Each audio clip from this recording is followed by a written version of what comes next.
السلام علیکم ورحمۃ اللہ وبرکاتہ۔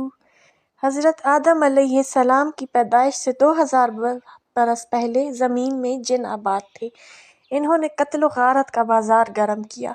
اللہ عز و جل نے ان کی طرف فرشتوں کی جماعت کو بھیجا تو فرشتوں نے ان کو سمندروں کے جزیروں کی طرف بھگا دیا۔ حضرت عائشہ رضی اللہ عنہ سے مروی ہے کہ رسول اللہ صلی اللہ علیہ وسلم نے فرمایا، فرشتے عرش کے نور سے پیدا ہوئے اور جن آگ کے شعلے سے، اور آدم جن کو مٹی سے پیدا کیا گیا۔ ابلیس ایک لمحے کے لیے بھی فرشتوں میں سے نہیں تھا۔ شہر بن حوشب نے کہا وہ جنوں میں سے تھا۔ جب انہوں نے زمین میں فساد برپا کیا تو اللہ نے ان کی طرف فرشتوں کا ایک گروہ بھیجا۔ انہوں نے ان سے کچھ کو قتل کیا اور کچھ کو سمندروں کے جزیرے کی طرف نکال باہر کیا۔ ابلیس کو قید کر لیا گیا۔ فرشتے اس کو آسمان کی طرف لے گئے، وہ وہاں ٹھہرا رہا۔ جب فرشتوں کو سجدہ کرنے کا حکم ہوا تو ابلیس نے سرکشی کی اور سجدہ کرنے سے انکار کر دیا۔ یہ تو ہم سب جانتے ہیں، ابلیس آسمان دنیا میں فرشتوں کا سردار تھا۔ اس کا نام عزازیل تھا۔ ایک اور روایت کے مطابق حارث نام تھا۔ اس کی کنیت ابو کردوس تھی۔ وہ فرشتوں کی ایک جماعت میں سے تھا جس کو جن کہتے ہیں۔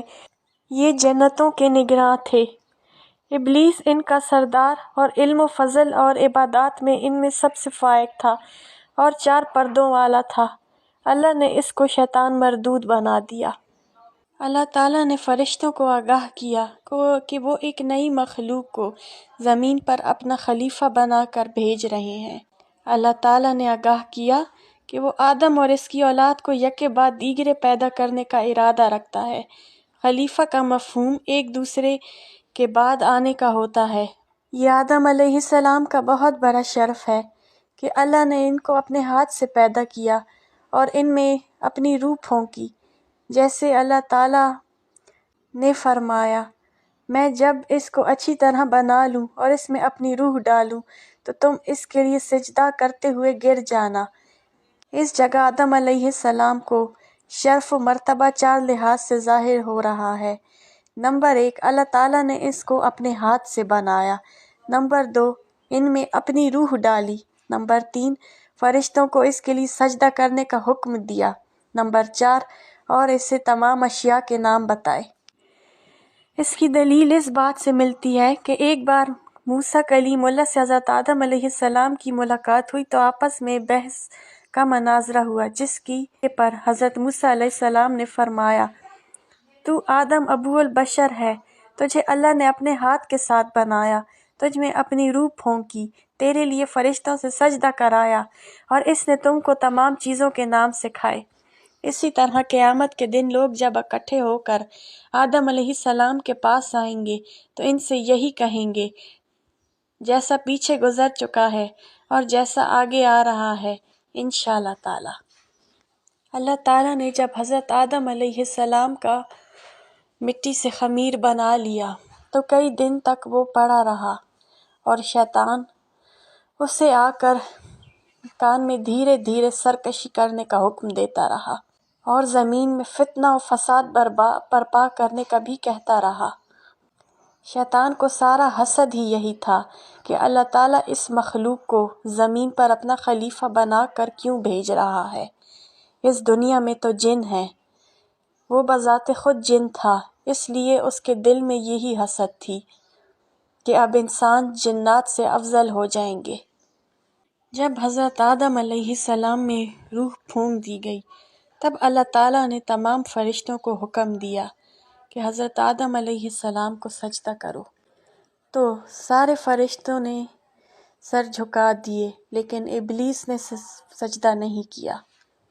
اس کی وجہ یہ تھی کہ اس نے اپنے اور آدم کے درمیان قیاس کرتے ہوئے اپنے اوپر غور کیا تو اس نے خود کو آدم علیہ السلام سے افضل سمجھا اور سجدہ کرنے سے رک گیا، جبکہ اس کو اور تمام فرشتوں کو سجدہ کرنے کا حکم تھا۔ دوسری طرف یہ قیاس بذات خود بھی صحیح نہیں، کیونکہ مٹی آگ سے زیادہ مفید اور بہتر ہے، کیونکہ مٹی میں عاجزی و انکساری، حلم و بردباری، نمو اور زرخیزی جیسی عمدہ صفات پائی جاتی ہیں، جبکہ آگ میں تیزی اور جلانا ہے۔ اس پر مستزاد یہ کہ اللہ نے آدم کو اپنے ہاتھ کے ساتھ بنانے، اپنی روح اس میں پھونکنے اور فرشتوں کو اس کے لیے سجدہ کرنے کا حکم دے کر آدم کو شرف بخشا، جبکہ ابلیس نے کہا میں آگ کا بنا ہوا ہوں اور یہ مٹی کا بنا ہوا ہے اور میں فرشتوں کا سردار ہوں، میں اسے کیوں سجدہ کروں؟ ابلیس لعنت کا حقدار اس لیے بنا کہ اس نے آدم کو ذلیل و حقیر سمجھا۔ اس کا بڑا بننا حکم الہی کی مخالفت اور حق کے ساتھ عناد تھا، کیونکہ آدم علیہ السلام کو سجدہ کرنے کا حکم اللہ تعالیٰ نے واضح طور پر دیا تھا۔ سجدے سے انکار کے بعد بنی آدم کو بہکانے کا عزم اور ادا پہلے گناہ سے بھی بڑھ کر تھا۔ اللہ تعالیٰ نے ابلیس کو کہا اس سے اتر جا اور اس سے نکل جا۔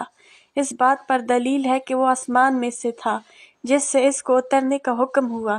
اس نے جو مرتبہ اور مقام اللہ تعالیٰ کی عبادت کر کے حاصل کیا اور اپنی فرما برداری اور عبادت سے فرشتوں جیسا قرار دیا گیا، وہ اپنے تکبر، حسد اور اللہ کی نافرمانی کی وجہ سے اپنے مرتبے سے ہاتھ دھو بیٹھا اور وہ ذلیل و رسوا ہو کر زمین میں اتار دیا گیا۔ سورہ کہف میں اللہ تعالیٰ کا فرمان ہے، اور اس وقت کو یاد کرو جب تم نے فرشتوں کو کہا آدم کو سجدہ کرو تو انہوں نے سجدہ کیا مگر ابلیس نے سجدہ نہ کیا، وہ جنوں میں سے تھا، بس اس نے اپنے رب کے حکم کی نافرمانی کی۔ کیا تم اسے اور اس کی اولاد کو میرے سوا دوست بناتے ہو؟ بس ابلیس سے شیطان مردود ٹھہرایا گیا۔ شیطان مردود نے اللہ تعالیٰ کو چیلنج کیا کہ میں تیرے بندوں کو بہکاؤں گا، انہیں سیدھے راستے سے بھٹکاؤں گا۔ بس عزازیل ابلیس سے شیطان مردود ٹھہرایا گیا اور اللہ سے مخاطب ہو کر کہا تیری عزت کی قسم میں ان تمام کو ضرور گمراہ کروں گا مگر ان میں سے تیرے مخلص بندے محفوظ رہیں گے۔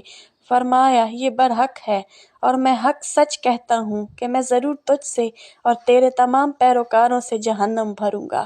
سورہ اعراف میں اللہ تعالیٰ فرماتے ہیں اس نے کہا چونکہ تو نے مجھے گمراہ کر دیا ہے اس لیے میں ان کو گمراہ کرنے کے لیے تیرے سیدھے راستے پر بیٹھوں گا، پھر ان کے پاس ان کے آگے اور پیچھے سے آؤں گا۔